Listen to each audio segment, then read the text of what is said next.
வணக்கம் மக்களே, இது ஆச்சரியங்களின் அணிவகுப்பு 12 டக்கர். தேனிசை தென்றல் தேவா அப்படின்னு எல்லாராலும் அழைக்கப்படுற தேவா அவர்களை பத்தின 12 டக்கரான தகவல்கள் உங்களுக்காக. தேவா அவர்கள் 1950 சென்னை மயிலாப்பூர்ல பிறந்திருக்காரு. இவரோட முழு பெயர் அப்படின்னு பாத்தீங்கன்னா மாங்காடு சொக்கலிங்கம் தேவநேசன். இதுதான் இவருக்கு சென்னையிலே பிறந்து சென்னையிலே வளர்ந்து சென்னையில் லோக்கல் மக்களோட பழகுனதுனால மக்களோட இசை அழகா பயன்படுத்தி இருக்காரு. தேவா அவர்கள் சின்ன வயசுல தன்னோட அம்மா கூட நைட் டைம்ல பாத்தீங்கன்னா நிறைய கச்சேரிகள் பாப்பாராம். அப்போ மயிலாப்பூர் பகுதியில் கானா கச்சேரி எல்லாம் ரொம்ப ஃபேமஸா அங்கங்க நடக்குமா. இதனால இதுல இம்ப்ரெஸ் ஆன தேவா அவர்கள் எங்க அந்த கானா கச்சேரி நடந்தாலும் அங்க போய் ஆஜராயிடுவாராம். இதுக்காக வீட்டுல திட்டு அடி எல்லாம் வாங்கியிருக்காரு. நிறைய கோவில் கச்சேரிகள் தனியார் கச்சேரி எல்லாம் பார்த்து எப்படி பாடுறாங்க, எப்படி வாத்தியம் எல்லாம் வாசிக்கிறாங்க அப்படிங்கறத தேவா நோட் பண்ணி அவரே மியூசிக் போட ஸ்டார்ட் பண்ணிருக்காரு. இருந்தாலும் குடும்ப கஷ்டம் காரணமா தூர்தர்ஷன்ல ஃப்ளோர் மேனேஜர் வேலைக்கு சேர்ந்திருக்காரு. 450 ரூபாய் சம்பளம். அப்படி வேலை பார்த்துட்டு இருந்த காலகட்டத்திலேயே ஃப்ரீயா இருக்கிற டயத்துல அவங்க தம்பிங்களை எல்லாம் கூட்டிட்டு போயிட்டு சின்ன சின்ன கச்சேரி எல்லாம் இவரே பண்ணிருக்காரு.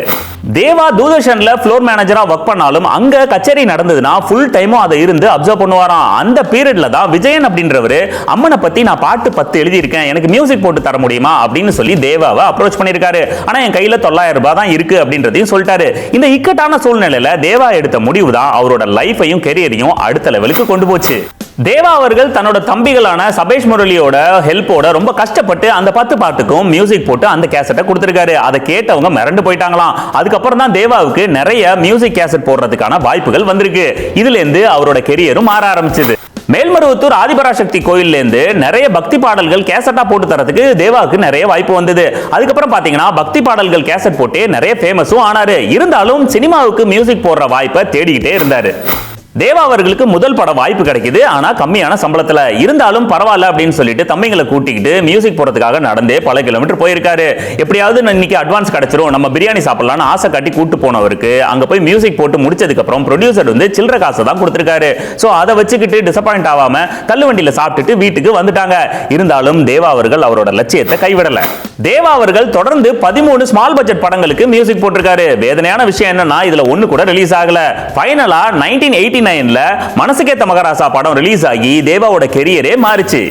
தேவாவோட மியூசிக்ல வைகாசி பிறந்தாச்சுன்ற படம் ரிலீஸ் ஆச்சு. அந்த படமும் நல்ல ஹிட் அடிச்சது. அந்த காலகட்டத்தில் பாத்தீங்கன்னா லோ பட்ஜெட் படங்களோட காப்பான் அப்படின்னு தேவாவை சொல்லுவாங்க. எவ்வளவு சம்பளம் கொடுத்தாலும் சந்தோஷமா வாங்கிப்பாரு. ஆனா மியூசிக்க சூப்பரா போட்டு தருவாரு.